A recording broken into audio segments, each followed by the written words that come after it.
ni ukuri ko Imana ya Isiraheli kuvuga ngo Imana iraje izanye marayika murimbuzi mu gihugu cy'u Rwanda aje kurimbura abantu bose ngo atababarira. Ntago Imana yica abantu, ntago ari umwicanyi sumuroze. Oya yenda umuntu yavuga ngo ije gusarura bayo, koko harawe yashyiriyeho igihe cyo kubaho, ishyiraho n'igihe cyo gupfa, ishyiraho n'igihe cyo gukomeza kubaho. Kuko ntago abantu twese twapfira icyarimwe nkaho turabanebwe babazayifu tudafite icyo tumariye Imana. Hari abantu Imana igifitemo ibyiringiro ko bazayikorera. None marayika murimbuzi araza kwica abakozi Imana bose abarangize.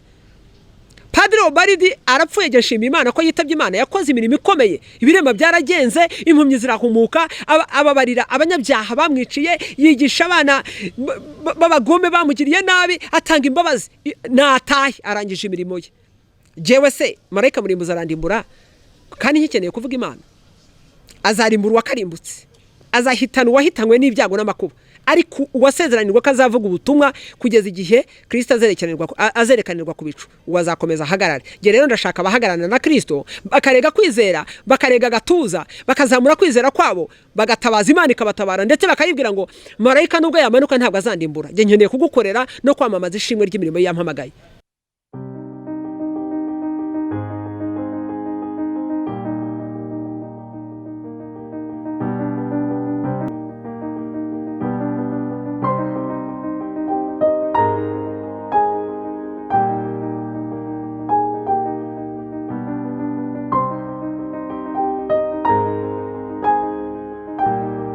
Reka ngushimire cyane wowe ufunguye iyi video kugira ngo tubane muri iki kiganiro cy'ijambo ry'Imana mwateguriwe n'iyi ministeri ya Maso for All Ministry. Nivuga ngo Maso for All ugomba kumva ko ni ubutumwa bw'impuhwe kuri bose.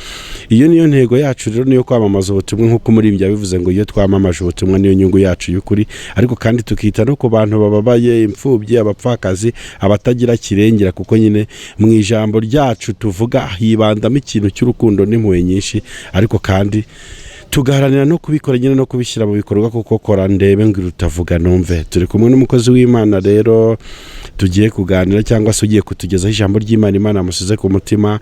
Ushobora kuba ufunguye video zacu ari bwo bwa mbere umubonye, niyo mpamvu ngira ngo atangire yibwira abadukurikiye kugira ngo tumenye ngo ninde, nimba ari bwo bwa mbere umubonye.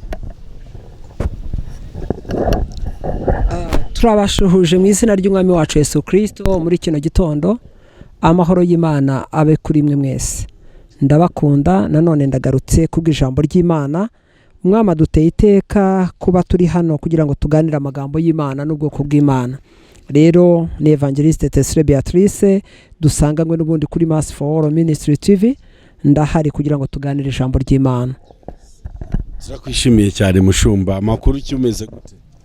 Meze neza, ndashimira Imana. Yes, turi mu minsi yo kurwanya icyorezo cya COVID-19, icyorezo kimereye isi nabi. Urabona ivuga butumwa rihagaze gute hanze mu gihe gisanye?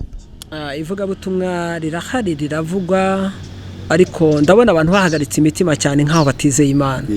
Rero wababwira iki nk'umushumba? Rero nje kubahumuriza mbabwira ko ari ukwegera Kristo, kuko Kristo niwe banze ryo kwizera, kandi Kristo niwe byose kuri twe, ni nawe mukiza w'ubugingo bwacu. Atadukingiye ngo dukize nta twajyanwa n'imiraba, twahungabana. Rero no kuzamura kwizera cyane ko yatubwiye ko no muri iyi minsi nyine y'imperuka hagomba kuzaza ibintu byinshi bidutera ubwoba, ariko uwizeye ari buzakizwa. Yaravuze ngo mu minsi birukazaza ibihe birushye, kandi ibihe biraruhije. Rero ubwo rero uwizeye niwe uzakizwa, agakizwa ibyo byorezo, agakizwa urwo rupfu, tugasigara duhagaranye na Kristo, akaba ari we murengezi wacu. Ndabwira abantu rero ko twegera Kristo muri kino gitondo. Ariko pasa, wenda tutarinjira mu nyigisho, hari akabazo nenda kukubaza gatoya. Hari nk'abantu benshi bitwaje ibihe bya COVID-19, baravuga ngo nta gusenga kuriho, abantu ntibagiterana, bituma barundumukira mu byaha. Buriya ubona COVID-19 ari impamvu yo kugwa k'umukristo? COVID-19 ntabwo ari impamvu yo kugwa, cyane ko ari nawo umwanya twari tubonye wo kwitegura neza ngo twegere Imana. Rero uwaguye n'ubundi ntiyarahagaze, ariko wari uhagaze n'ubarushijeho guhagarara. Ni ukuri kw'Imana ntago wabona ibihe bigusatiriye kandi byarahanuwe umwami yaragize icyo bivugaho nurangiza ngo ubikigwari muri ibyo bihe bibi wemera ubwo biguhitane ahubwo urahagarara. Ni igihe cy'intwarane rero kuko intwari zirananiwe. Imana igumugisha cyane n'umuririmbyi yabivuze neza ngo imbaraga zo ibihe ntabwo bikwiye kukumaramo imbaraga z'umutima. Imbaraga z'umutima. None rero reka twibaze inshuti mbabwire ko nyine uyu mupasiteri tuzajya tubana mu biganiro byinshi bitandukanye bya buri munsi. Uru ni urubuga muzajya mumukurikiranaho. Ni umuntu w'Imana, Imana asize amavuta uhamagariwe kubwiriza ubutumwa bwiza bw'ukuri mu gihe gisa nk'iki. None reka twibaze pastor, ni iki Imana igutumye ku bantu bayo mu gihe gisa nk'iki none? Jewe ubutumwa mfite ndacyakomeza kubwira abantu ko Yesu ari umunyembabazi.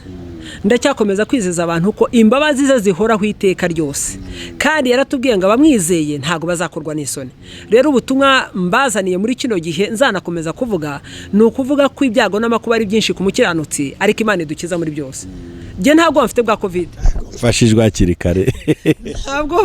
ntago bafite bwa covid. Ibyorezo birahari kubera Satani kandi Imana irahari kudukiza ibyorezo. Yaravuze ngo ntiduhagarike umutima, twizere Imana nayo tuyizere, nawe tumwizere. Koko Yesu ni byose kuba mufite kandi gupfa ni inyungu ku mukristo w'ukuri. Ahubwo ni ukureba ngo iyi covid guhitanye wagenda warakoze iki, wajyahe Imana utungutse imbere y'Imana wasobanura ngo wakoze iki, wagize ute. Ariko ubundi gupfa ni igare ry'umukristo kandi aho tujya ni ku Mana, turi no mwisi gukorera Imana, tuba turi mu Mana. Nta mususu mfite. Ndabwira abantu ko begera Kristo gusa akabaha imbaraga zo guhagarara muri ibihe bigoye. Yes, Imana igumugisha. Turi kumwe n'umushumba Tesire rero nje natangiye gufashwa. Reka ngo mikrofone ukomeze. Amina. Urakoze cyane. Imana ikumpera umugisha cyane, ndagushimiye. Turi mu bihe bigoye byo kubwira abantu b'Imana nyine ko Yesu ari umunyamaboko kandi ari umunyembaraga. Ariko ntaravuga, reka dutangire dusenga. Reka dusenga Imana. Mana turagushimiye muri kino gitondo Papa wa Yesu Kristo, dushimiye neza yawe n'urukundo rwawe dukunda rutarondoreka. Mwami udukunda ibihe byose, ntugira amasaha udukundamo ubundi ngo tureke, ntugira ibihubana natwe ubundi ngo dusige. Ijambo rya ritubwira ko uzabana natwe kugeza ku mperuka y'isi. Ibyo ndabigushimiye Mwami. Nshimiye umwanya uduhaye wo kugira ngo tuganire ijambo ryawe n'ubwoko bwawe buduteze amatwi ku mpera y'isi. Abantu bitiriwe izina ryawe, abantu bicishije bugufi, abantu bagukeneye muri iyi minsi. Mwami ndagushimiye ko wabaremye kandi bahari. Mwami Imana rero tuguhaye ikaze ngo bane natwe. Aya masaha tugiye kuvuga ijambo ryawe, umwuka wera azabane natwe, atuyobore, adufashe muri byose kandi ufashe abantu bagiye kumva amagambo yawe. Agira habakura, agira habageza. Mwami tubereyeho kugira ngo tubwirwe ijambo ryawe kuko ari itabaza ari muri kiribirenge. Urakoze, nsenze nizeye mu izina rya Yesu. Amen. Ikaze mu ijambo ry'Imana muri kino gitondo. Mbazana ijambo ry'Imana rifite umutwe uvuga ngo ni ukwegera Kristo mu bihe bigoye nk'ibi ngibi. Abantu bahagaritse umutima. Kwegera Kristo mu bihe bigoye mu gihe nk'iki abantu bahagaritse umutima. Mbazana ijambo ry'Imana Petero wa mbere ibice 2 ku murongo wa 4 niho turi buhere ijambo ry'Imana. Petero wa mbere ibice 2 ku murongo wa 4 haravuga ngo nimumwegere niwe buye rizima ryanzwe n'abantu ariko ku Mana ryabaye iry'igiciro cyinshi. Namwe mwubakwe nk'amabuye mazima kugira ngo mube inzu y'umwuka n'ubwoko bw'abatambyi bwera bwo gutamba ibitambo by'umwuka bishimwa n'Imana ku bwa Yesu Kristo. Izina rya Yesu rishimwe. Ndimo ndibaza ngo iri jambo Petro yaryanditse mu bihe bigoye kuko turabona ko neza byari ibihe bisatira ko intumwa zijya mu kaga, zijya mu makuba. Kristo yaramaze kuzamurwa ajyanywe mu ijuru, abo basigaye hano mu isi ngo bakore umurimo w'Imana. Igihe rero Petro yazamuraga irijwi abifashijwemo n'umwuka wera abwiriza ubwoko bw'Imana ko bakwiriye kwegera Kristo, nuko yabonaga ko hari bamwe batari bamwegereye. Aba yabwiraga ko bamwegera itegeko cyangwa shariti ari ukwegera Kristo. Ibyo bihe byari bibakomeranye nkuko natwe bidukomeranye muri aya masaha. Intumwa Kristo amaze kuzisiga zarahubangabanyijwe, zashyizwe mu nzu z'imbohe, zarakubiswe, abandi babatetse mu mavuta, abandi babakuyeho impu, abandi barababamba cyane ko n'uyu Petero wanditse urwandiko nawe bamushyize ku giti bamubamba nka Kristo, ariko aravuga ati ntimubambe nk'uko umwami yabambwe, giye mu ncurike. Ibyo ari byo byose Kristo yari icyitegererezo cy'ibanze ryo kwizera, ariko nanjye simuvaho ndamukurikiye. Aya magambo rero yayanditse abwiriza abantu ko begera Kristo bari mu bihe bigoye. Intumwa zari ziguwe nabi nazo zibabazwa n'abayobozi cyangwa n'abategetsi b'icyo gihe bategekaga barwanya abakozi b'Imana kubw'ijambo ry'Imana n'ubuhamya bwa Yesu Kristo. Rero hari icyo mbwira abantu banteze amatwi, inshuti, abavandimwe, abakozi b'Imana batandukanye mu nzego zabo mu kwizera kwabo gutandukanye. Ntacyo Yesu azapfa n'umuntu mu idini rye, ahubwo azapfa n'umuntu mu idini rye kuko atizeye ijambo rye, akanamwemera, akanatuza ibyaha bye, akanwa ke akeneye kubibabarirwa na Kristo. Nkuko twabivuze ko Maso for All Ministry ari ubutumwa bw'impuhwe, na Yesu yagiriye abantu be impuhwe n'ibambe nyinshi. Turabona ko abantu bagirije ubutumwa bakizera ubutumwa bwiza bagakira ibyaha byabo, birababarirwa, hanyuma abakiza n'indwara n'ubumuga mu ijambo rye. Rero nanjye ndimo ndarangira ko abantu ko Yesu w'umunyempuhwe kandi w'umunyembabazi agihari n'uyu munsi kuturengera no kudutabara, akitubambiye amahema, akatwimana imbere y'abanzi bacu ndetse n'ibitugoye mu isi.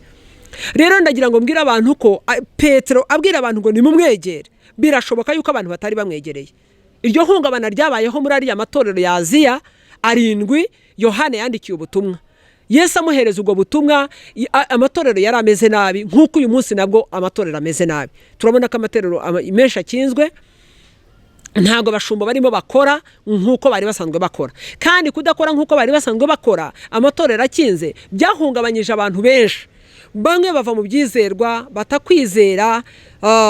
Hari abantu njya nganira nabo bakangira ati rwose udusengere uduheke, twahuze duhagaze, ariko kuva itorero ry'Imana rikingiwe ubuzima bwacu bumeze nabi, ndetse ukabasanga mu myanya itari myiza idahesha Imana icyubahiro.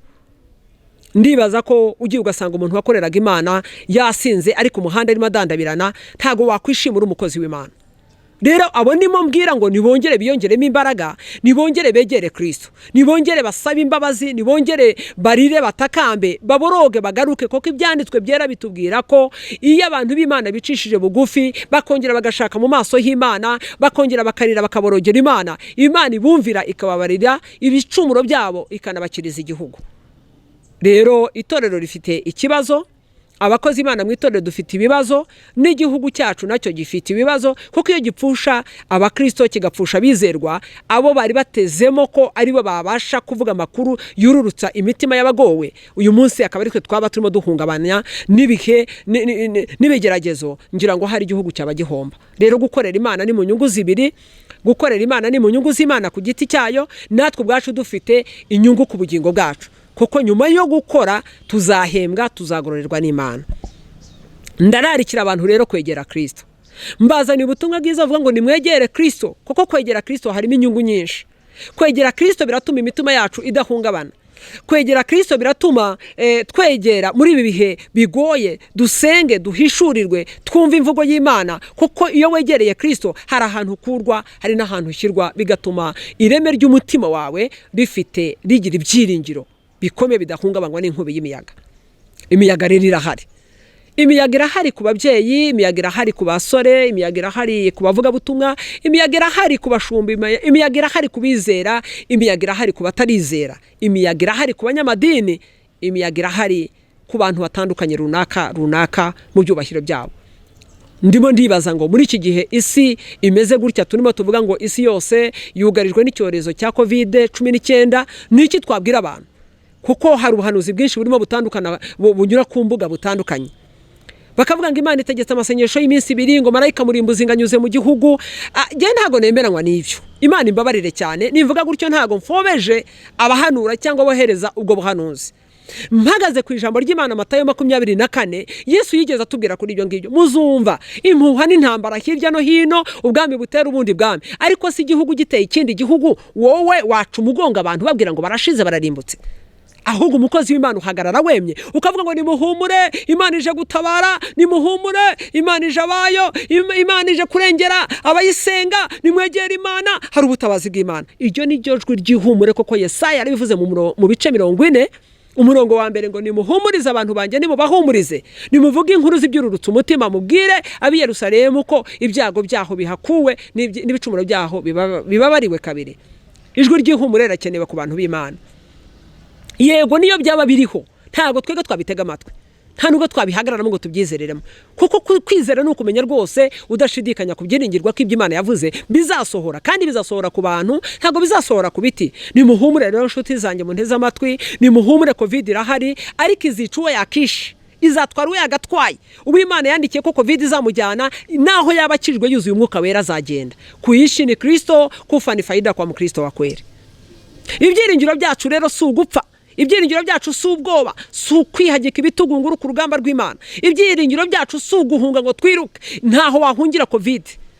Habaye hariho aho guhungira twahunga, ariko ntahahari. Ubuhungiro bwacu ni Kristo Yesu, ihumure ry'imitima yacu ni Kristo Yesu. Rero Petero yaravuze ngo nimumwegere, niwe buye rizima ryanzwe n'abantu, ariko ku Mana ryabaye iry'igiciro cyinshi, kandi rimaze kuba iry'igiciro cyinshi rikomeza imfuruka. Abantu rero muri iyi minsi ya none nitumenya ko Yesu ari we mwami w'igiciro kinini kuri twe, turamwiringira nk'Imana itazapfa cyangwa ngo ipfushe abantu bayo. Jina la Bwana Yesu libarikiwe. Turiringira Kristo nk'umunyamaboko, nk'umunyembaraga ushobora gutabara ku rugamba, agatabaruka n'intsinzi hamwe n'abantu be.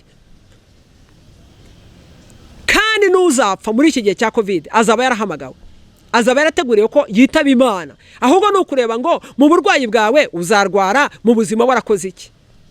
Igihe bari muzima wakoreye iki Imana? Umuririmbyi yarimbye ngo umwami agushatse yagusanga he. Igihe cyose wabaye kuri muzima, covid itaraza, icyorezo kitarakugeraho, wakoze iki? Niki watungukana imbere y'Imana uramutse uhamagawe nk'umukiranutsi wakoreye Imana neza? Petero rero afite ubwoba, arimo aravuga ati aba bantu barimo bitaba Imana, umubare umaze kwitaba Imana, ese nibatunguka imbere y'Imana bazagaragaza iminyago ki?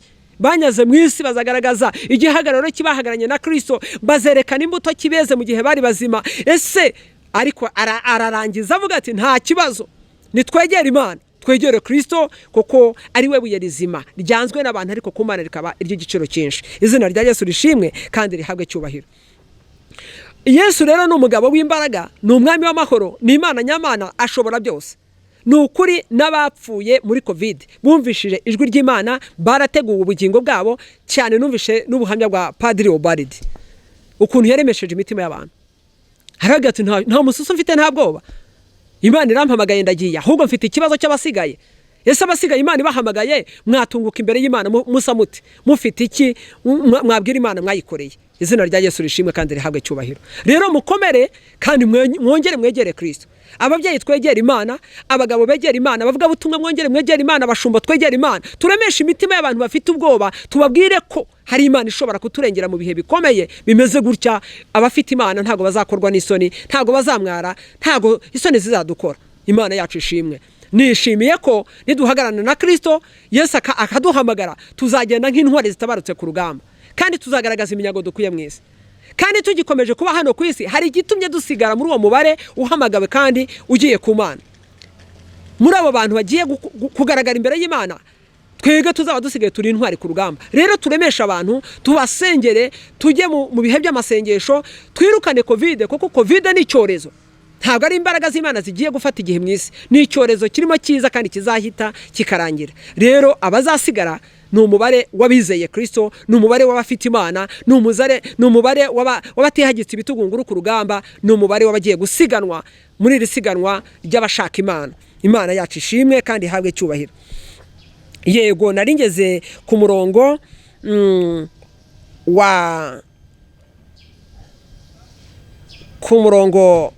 wa kane ndibaza, ku murongo wa gatandatu haravuga ngo kuko mu byanditswe harimo aya magambo, dore ndashyira muri Siyoni ibuye rikomeza imfuruka. Yesu akwiye gukomeza imitima yacu. Dukwiye gusaba imbaraga z'Imana ngo Yesu yongere akomeze izi nkingi z'imitima y'abakozi b'Imana, izi nkingi z'imitima z'abatarizera. Bongere barebe ko gutabarwa k'umuntu wari we wese, yaba ukomeye cyangwa woroheje, kuri ku Mana, nta handi kuri. Niyo wagira ubwoba ukiruka wahungira he? Isi yose yuzuye icyubahiro cy'Imana, isi yose irimo imbaraga z'abadayimoni, isi yose irimo icyorezo cya covid. Rero ubuhungiro ni muri Kristo, niwe buye rizima niwe twahungiraho, niwe twafata, niwe twagundira, niwe twakomeza. Aya magambo agenda ibirometero 1000 mu mitima y'ubwoko bw'Imana bunteze amatwi kugira ngo Kristo ashake icyazimiye gihabwa ubugingo buhoraho. Amen. Yashyize ibuye rizima rikomeza imfuruka z'imitima yacu ni ngombwa ngo zikomere. Hanyuma arakomeza ngo ryaratoranyijwe kandi ni ry'igiciro cyinshi, ngo kandi uryizeye ntabwo azakorwa n'isoni. Murabona hari isoni zizadukora nituguma tuvuga Imana nzima, tugakomeza tuyibwira abantu, tugakomeza turemesha abantu ko bizera Kristo, abasenga bakegera imbaraga z'Imana zikabasha kubakiza. Umubare munini genda abona ari ubuzisunga imbaraga z'Imana, ari abazegera Kristo, aribo bazarokoka ibyago n'amakuba bizatera isi. Kuko n'ubundi yaravuze ngo ntimuzahagarika imitima. Niba tutazahagarika imitima rero icyo tureba ni Kristo gusa, nta wundi muntu tureba, nta makuru dukeneye aturuka runaka, nta bahishura bakomeye barimo berekwa n'Imana. Oya, ureba ni Kristo akabasha kurebera hose icyarimwe kandi akarinda ubugingo bwa buri muntu wese ngo butagwa mu cyico. Jyewe niwe nikomejeho ndararikira abantu bose ko baza kuri uwo Kristo bakongera bakamwegera, abaguye bakabyuka, abafite kwizera guke bakongera bagahagarana na Kristo n'ijambo rye, hanyuma tugahagara muri ibi birindiro by'umwami tumutegereje twambaye kwizera kose gushyitse kandi gucugushishe. Imana ishimwe.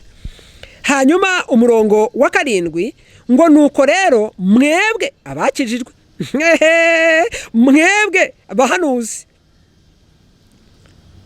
ubwo mwizeye muzi ko ari iby'igiciro cyinshi, kuko naho mwebwe abizeye muzi ko ari iby'igiciro cyinshi kwegera Kristo, naho kubatizera bo ibuye abubatsi banze niryo ryahindutse irikomeza imfuruka. Nibuye ritsitaza ni urutare rugusha, batsitara ku ijambo rye ntibaryumvire kandi ari baryaremewe. Abanyabwoba n'abatizera abo ni abatsitaye ku ijambo ry'Imana.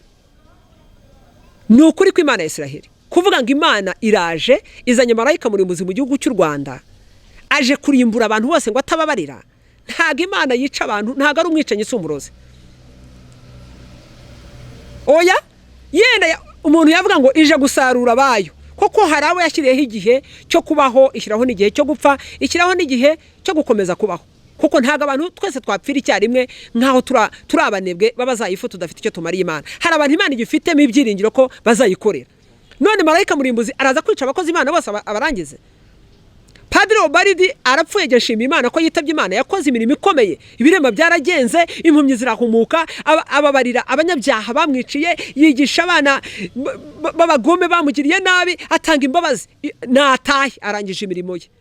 Jewe se marayika murimbuzi arandimbura kandi nkikeneye kuvuga Imana?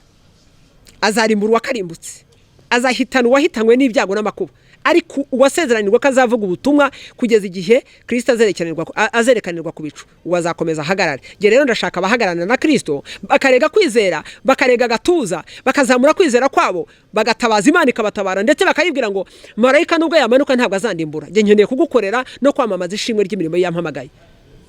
Nibagaragara rero abo ngabo ndibaza ko Yesu hari icyo azakora. Amen. Izina rya Yesu rishimwe. Nuko rero ngo ijambo ry'umusaraba kubarimbuka n'ubupfu, ariko kuri twebwe bakizwa n'ubugingo buhoraho n'agakiza k'Imana. Jewe ndacyakomeje kubaho, ndanacyabwiriza ko abantu banteze amatwi, ndabizeza ko ngiye gusenga Imana ngo bakomeze babeho.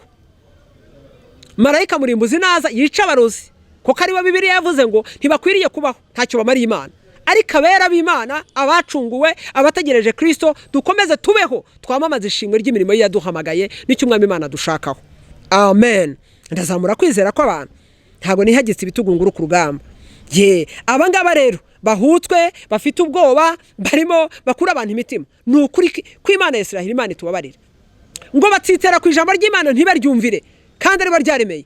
Ntago Yesu yigeze abwiriza ubutumwa avuga ngo intambara niba mu gihugu muzahunge. No, uzahagarare, uri hejuru y'inzu agumeyo, uri ku musozi akomeza asenge, utegerereze muri ibyo birindiro, kuko hari Imana yatubwiye ko abanyabwoba n'abatizera batazaragwa ubwami bw'Imana. Hawatauona kamwe ufalme wa Mungu, wanyonge na wazaifu hawataurithi kamwe ufalme wa Mungu. Rero COVID ubwayiteye ubwoba, ntago natwe abakijijwe twagira ubwoba bwa covid, ntago twahagarika imitima kubw'ibyorezo, ahubwo dushinzwe kubisengera no kubyirukana no kubikura mu isi kubw'imbaraga z'amasengesho. Nge nuko nizera kandi ndizeza n'abanyumva ko tukwiye kuzamura kwizera, kuko ni ibihe byo kugaruka kwa Kristo, kandi ibyo byose bizaba ku bantu, ntago bizaba ku biti. Izina rya Yesu rishimwe kandi rihabwe cyubahiro. Ngo ariko umurongo wa 9, ngo ariko mwebweho muri ubwoko bwatoranyijwe, abatambyi b'ubwami, ishyanga ryera, abantu Imana yaronse kugira ngo mwamamaze ishimwe ry'abahamagaye. Imana ishimwe. Urumva akamaro dufite mu isi? Mwebweho. Imana ivuga ngo mwebweho, cyangwa Petero umwuka wera mumanukira, urumva yaravuze ngo mwebweho abantu b'abatambyi batoranyijwe, ishyanga ryera ry'Imana, dukuremo twiruke, twihagika ibitugu nguru, tuvuze induru nk'abatagira Imana. Oya, Mika iravuga ngo kubera icyo uvuze induru umujyanama wawe yapfuye. Jewe Yesu nansanga nizeye, agasanga nkomeye mu gakiza, agasanga mpagaze, nimpfa nzagende, nzaba nzi icyo nakoze, kandi nta mutima uzancira urubanza. Ariko sinabwira abantu ngo murapfuye murarimbutse, Imana irabishira barangije. Dupfa iki n'Imana? Kihari kari nyembabazi, kari umutunzi w'imbabazi nyinshi, kiturengera idutabara. Dukurikire amabwiriza duhabwa n'abategetsi batuyobora, kuko nabo bashyizweho n'Imana. Twirinde n'ubundi warya umwanda yarwara inzoka. Ariko niduhagarara na Kristo tugasenga, tukiyiriza, tukeza ubugingo bwacu, Imana izaturengera. Marayika murimbuzi azandika ku nkomanyizo z'imitima yacu, ashyiraho ikimenyetso cy'amaraso ya Kristo yamenetse Karuvari ku musaraba, aturengera dutabare mu minsi mibi. Humura dufite Imana. Ndagira ngo mbakomeze, nimwegere Kristo, nimwegere Kristo, nimwegere umwana w'Imana, niwe ufite ububasha n'ubushobozi bwo kuturengera no kudutabara, agadugikingira ikibaba nibi byorezo byose birimo biza n'intambara z'abadayimoni, koko niwe wanesheje urupfu na kuzimu, afite imfunguruzo zabyo, yicaye iburyo bw'Imana. Muhumure, tuzanesha kubwa Kristo twizeye. Izina rya Yesu rishimwe. Rero dushinzwe kwamamaza ishimwe ry'yaduhamagaye, tuvuga imirimo y'Imana ikomeye. Mperutse kubwira umubyeyi umwe uri Nyarubuye, ndamubwira nti Mama Roda, izera Imana mu burwayi ufite, mu bibazo ufite. Yarampamagaye kuri telefone arambwira ati jewe rwose ibibazo birankomeranye, mfite umurozi untera, nizeye Kristo ndasenga, ariko umurozi amereye nabi, araza nijoro akantera imiti, akampwedeka, akankoresha imibonano mpuzabitsina, nabyuka nkasanga ibimenyetso nakorewe n'umuntu w'umurozi, kandi njye nizeye Imana. Ndamubwira nti Satani yashaka kukubwira ko nta mbaraga z'Imana zihari kubiringira Imana. Ubwo Satani itangiye kukwereka ko ijambo ry'Imana kuri wowe ari ubusa, nta mbaraga z'Imana zagutabara. Ndambwira nti jye mpamanya n'Imana nsenga, ngiye kumanuka nze dusengane amasengesho y'iminsi 3, Imana niringiye nitagukorera igitangaza. Bibiliya nzavuga ko ibeshya. Arambwira ati n'abandi barasenze, abasambure dodiye barasenze, abadiperi Nyarutunga barasenze, jewe rwose meze nabi. Naramanutse dukorana amasengesho y'iminsi 3, nshuti mu nteze amatwi, ndagira ngo mbabwire imbaraga z'Imana. Uyu Yesu mbwira abantu naramubonye. Ubu se nimba Imana yarabashije gufata umura wanjye kawusubiza hawo wari hanze, ari haleluya 3 nteye, ubu ndumva nakwicwa n'icyorezo cya covid. Ubu se nimba Imana yarantoraguye mu ishyamba, umugabo yaranjugunyemo amazi iminsi 3 ndi intumbi, Imana ikansubizamo umwuka, ubu covid niyo ifiteho ubushobozi kurusha izo mbaraga zankuye mu ishyamba. Ubu se uwo mubyeyi warongorwaga n'abarozi nijoro, uyu munsi akabashima Imana, uwo murozi twasenze amasengesho y'iminsi 3, nyavuyemo Imana irangira ngo araza saa 9 zikari nijoro za nimugoroba. Imukuriwe aza yambaye ubusa buri, yambaye akagisha, yambaye agace k'akabingo kabisi, yambaye agace k'akabingo k'isombe yingi yiribwa itari imyumbati, yakazirikishije agashumi. Araza, Imana ihindura ubwenge bwe, imubwira ko ari nijoro kandi ari saa 9 za nimugoroba. Aza ubundi abarozi bakinda nijoro, baguruka nijoro, ariko ndagira ngo nkubwira ngo amasengesho y'iminsi 3 yahinduye ubwenge bw'umurozi, irabucurika. Kuki tahindura ubwenge bwo bakoze covid, na covid ubwayo ikabucurika, bera tukabaho tugakorera Imana nta mususu dufite, ntabwo badufite. Kuki takora ibyo ngibyo? Kandi wanapfa ukagenda, none se uzabahurame igiti cyo ntago cyuma kigacanwa. Ariko ndakomeza abantu kuwegereye Kristo, afite imbaraga z'ubudahangarwa bukomeye, afite uburinzi bukomeye. Ntago uri muri babandi bihagika ibitugu nguru ngo bahunge ku rugamba. Komerana n'Imana yawe. Rero uyu mubyeyi twasenze amasengesho y'iminsi 3, umurozi araza saa 9 za nimugoroba, aza yambaye ubusa, afite imfumba y'umuriro mu ntoki, yambaye kakagisha kurubingo rubisi na kakandi k'isombe mbisi, yisombe iribwa. Araza ahagarara mu nguni y'igikoni, arahamiriza, abika nk'inkoko, ngo ubwo n'amasaha amumenyesha ko ari mu gicuku.